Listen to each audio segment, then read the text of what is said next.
here. And we are in Corona, and I want to show you a house we just finished remodeling, a complete remodel.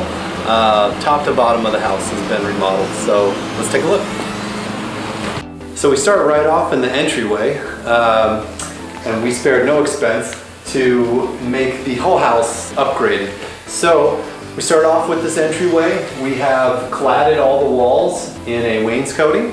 As you can see, we did a shaker style wainscoting. So all these walls are all cladded with wood, and then with the shaker style trim, and then painted. We did all the archways, all the doors. These archways you can see, we did them in the wainscoting as well. So this is a wall treatment. All this used to be drywall. So what we did is we put wood over it, and it just really makes it look really high end. This is a formal sitting area, and we designed this accent wall that is a split face. It is also lighted, so there you go, and it is on a dimmer, so you can have it either really high to accentuate the accents in the split face stone, or you can bring it all the way down to just give you some mood lighting. Either way, it is a very stunning feature wall, and it just really makes the space. So again, we cladded all the walls. You can see we took the wainscoting halfway up the whole wall. We did the crown molding at the top, and we added this really oversized chandelier, which really helps to take up the space in the room. This used to be part of a closet, and we changed it into a mini butler's pantry that is used as kind of a little mini bar storage area. We did under cabinet lighting as well.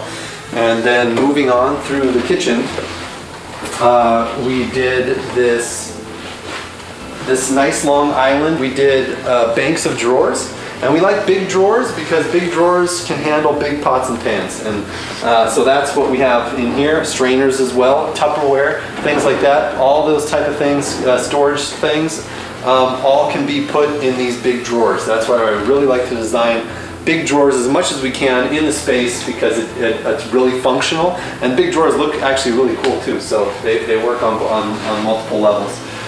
We have a Lazy Susan in this corner.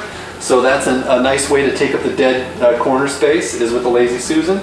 And then we did a corner cabinet above it, and this also has a Lazy Susan in it, which is nice. So easier to reach things, you know, by just spinning the trays around. So we did these rollouts, and they do exactly what they say as they roll out. And that helps you fit all those things in there, and it brings the space out to you so you can reach all the way to the back real nice and easy. And then they soft close in, and the doors soft close as well.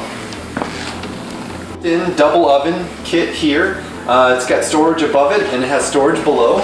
Drawers down here for your pots and pans and things like that. Not pots, but pans. And cookie sheets, things like that. We did the trash pull here, so it's really nice to have the trash in a very strategic place, because you're going to need it for those two reasons. Bank of drawers here, and then your regular sink basin here. Undermount stainless steel double bowl sink with a really nice Moen faucet.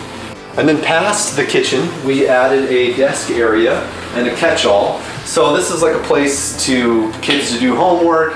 You can put your mail, pay your bills, research things, and we also have doubles as a little storage unit for wine.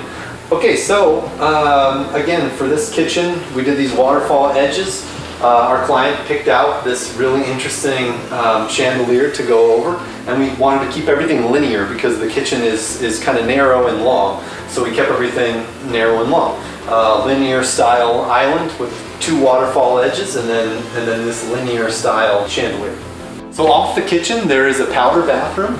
This adjoins the front of the house with the kitchen, which is in the rear of the house. And we did a little powder bath with a feature wall here out of mosaic. There's a chase in here that we couldn't eliminate.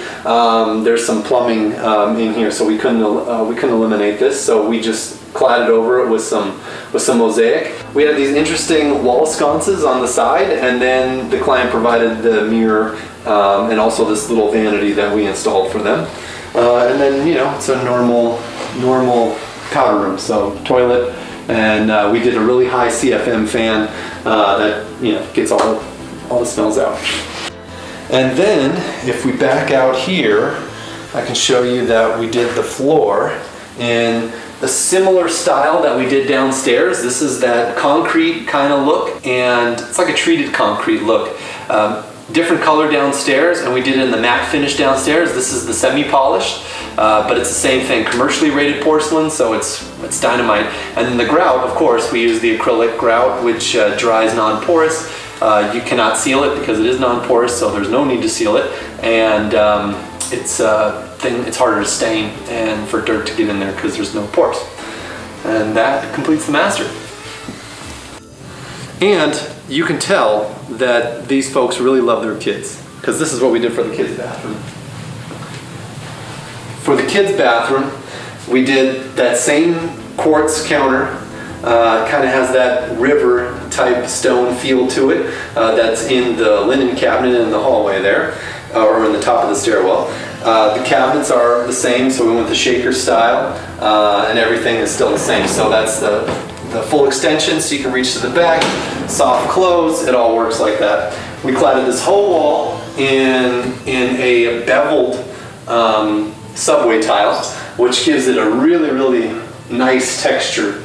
And then we did an accent wall with a mosaic this is all glass, but it just has a pattern to it that kind of has some lineal striations to it that give it another really cool texture. And then if you could see, we did the little shelves for the soap niche out of the same material as the counter. And then this is the shower enclosure. We have put a towel bar on it. It is a slider. We didn't have that much of space to do a door, so we ended up doing a slider. But look at this tub. This tub is super deep. This is 22-inch tub, so you can really use this tub. It's a very deep tub. A normal tub is 14 inches deep, so that's only this tall. So this thing is giant compared to a normal guest bathroom tub. And then we did the single valve. We went a little something fancier for the kids. Like I said, they love their kids. And we did a transfer valve that's built in the wall, so it really just looks really classy. So you have the same thing. You have a wall-mounted shower head. That's a rain shower head. And then you have this transfer valve, which changes over to the tub.